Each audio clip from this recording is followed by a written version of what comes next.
Steno suspend नहीं होते हैं तो 7 तारीख को बलिया की बांसडीह थाने का घेराव भारतीय समाज पार्टी कार्यकर्ता करेंगे। और ये हमारे सम्मान की बात है, हमारे कार्यकर्ताओं के सम्मान की बात है। बलिया में जिस तरीके से हमारे कार्यकर्ता बम बारूद लेके नहीं चलते हैं, सरल स्वभाव, गरीब बेचारा, गरीब को आपने पीटा है पीला गमछा लेके और पीला गमछा लेकर के चलने वालों से जिन लोगों को तकलीफ हो रही है, जिन लोगों को लग रहा है कि पीला गमछा लगा देने से जिनको तकलीफ हो रही है, जिनकी आंखें अगर नहीं काम कर रही है, तो उनका आंख भी अब निकालने का काम भारतीय समाज पार्टी कार्यकर्ता करेंगे।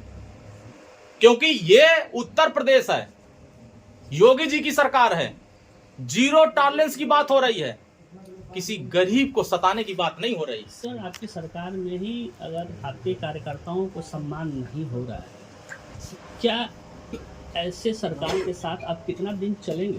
क्या देखिए, अगर नहीं रुका इस तरह का तो क्या रास्ता अलग होगा? देखिए, हमारा लड़ाई यहाँ आर पार की होगी। कार्यकर्ताओं के लिए अलग होगा रास्ता। कार्यकर्ताओं के सम्मान के साथ अगर खिलवाड़ होगा, साथ छोड़ेंगे तो लड़ाई आर पार की होगी। बीजेपी के साथ हम छोड़ेंगे। उत्तर प्रदेश की सरकार के मुखिया को ये संदेश दे रहे हैं, उत्तर प्रदेश के डीजीपी साहब को संदेश दे रहे हैं, बलिया के कप्तान साहब को संदेश दे रहे हैं, बलिया के डीएम साहब को संदेश दे रहे हैं कि उत्तर प्रदेश की सरकार जिस दिशा में काम कर रही है, अगर अपने सोच को नहीं बदलेंगे तो उनके सोच को बदलने का काम ओम प्रकाश राजभर खुद करेंगे। रास्ता बदल देंगे सर। अगर नहीं सुना गया, आपकी सरकार आपकी है, तो क्या रास्ता आपका कार्यकर्ताओं के लिए आप अपना रास्ता बदलेंगे बीजेपी से अलग होकर के? अगर बीजेपी में आपका सम्मान नहीं हो रहा है कार्यकर्ताओं का, इस तरह से पीटा जा रहा है गमछे को लेकर के, देखिए, तो क्या रास्ता आपका अलग होगा या फिर साथ में बने रहेंगे? कुछ ऐसे अधिकारी हैं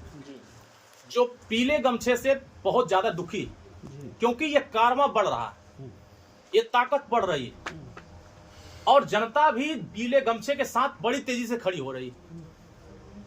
उन अधिकारियों को बहुत ज्यादा तकलीफ हो रही है जो पिछले 2017 से पहले के कार्यकाल में वर्क किया। सर, इतना साल हो गया, क्यों नहीं हटा पा रहे हैं सर? आज तक पहचान क्यों नहीं पाया आप? ऐसे लोगों की पहचान अब होगी ना। 7 साल हो गया। कांड जहां हो रहे हैं, जिस जगह कांड कर रहे हैं, ऐसे जगहों पर तुरंत कार्रवाई हो रही। सूची है आपके पास? हाँ बिल्कुल। जौनपुर में एक दरोगा ने, जफराबाद में राजभर समाज का व्यक्ति गया था, पीला गमछा लगा करके उसके साथ बदतमीजी किया था, पूरा दरोगा वहां सस्पेंड और 4 सिपाही वहां सस्पेंड हुए थे। और मैं तो प्रशासन, जो यहाँ के डीएम साहब हैं, कप्तान साहब से इनसे चाहूंगा कि कोतवाली बांसडीह के जो दरोगा हैं, जो सिपाही हैं, उनको सस्पेंड करें, नहीं तो बात ऊपर तक जाएगी। मुख्यमंत्री को आप संज्ञान में है ये? बिल्कुल अब जाएगी। आपके माध्यम से मैं माननीय मुख्यमंत्री तक संज्ञान में दे रहा हूं, आपके माध्यम से कप्तान साहब के संज्ञान में डाल रहा हूं, आपके माध्यम से डीएम साहब के संज्ञान में डाल रहा हूं कि माननीय ओम प्रकाश राजभर जी लड़ने वाले नेता हैं।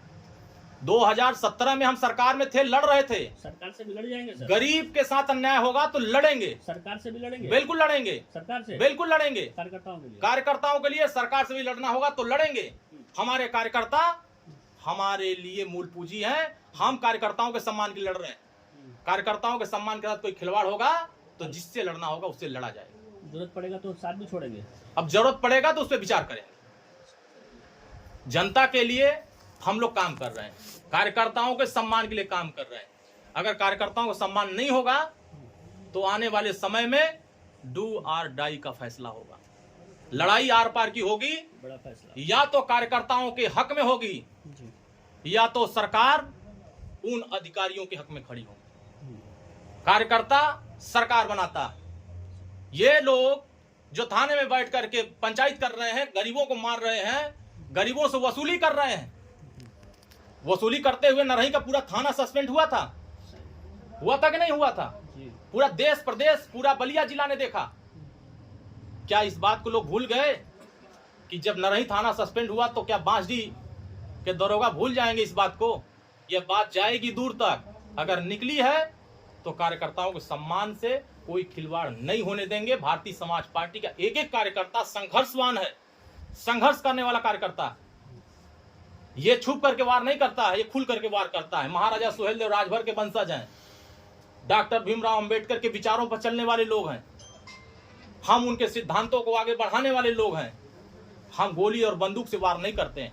सर बिहार चुनाव भी है सर, बिहार में आप अकेले या फिर एनडीए के साथ खड़े होंगे? देखिए, उत्तर प्रदेश में जिस तरीके से हम लोगों ने काम किया, हम बिहार में लंबे समय से संघर्ष कर रहे हैं। 38 जिलों में 32 जिलों में हम लोगों ने कार्यक्रम चलाया। हर जिले में 20,000, 25,000, 30,000, 35,000, 40,000 का कार्यक्रम किया। और वहां के स्थानीय राजनेता, वहां के राजनीतिक दल, उनको भी एहसास हो गया कि बड़ी संख्या में राजभर, रजवार, राजवंशी, राजधोव, घोष और भार समाज के लोग बड़े पैमाने पर वहां रहते हैं, लेकिन राजनीति में कोई उनको पूछने वाला नहीं था। भारतीय समाज पार्टी वहां गई और 29 विधानसभा में पूरी ताकत के साथ काम कर रही, और 156 विधानसभाओं में हम संगठन के लोगों को लगा करके पूरा अभियान चला रहे हैं। हमारा लक्ष्य है कि हम एनडीए के साथ हैं। बिहार में हमारी बात एनडीए के घटक दल शीर्ष नेतृत्व से चल रही है। वहां से जैसे ही हरी झंडी मिलती है, सीटों का डिसाइड होता है, हम उनके साथ मिलकर लड़ेंगे, नहीं तो आगे की योजना पर विचार करेंगे। सर नीतीश कुमार के बेटे निशांत भी राजनीति में कदम रख रहे हैं और कहीं ना कहीं नीतीश कुमार का उत्तराधिकारी के तौर पे देखा जा रहा है, नेक्स्ट सीएम देखा जा रहा है, और कहीं आज अरविंद राजभर से भी तुलना की जा रही है। कैसे देख रहे हैं निशांत को, अरविंद राजभर को? देखिए, राजनीति में युवाओं को आना बहुत जरूरी है। माननीय नीतीश कुमार जी बिहार में अच्छे से काम कर रहे हैं, सुशासन को स्थापित करने में पूरा प्रयास किया। अब वो अपनी अवस्था को पूरा करने की स्थिति में खड़े हुए हैं।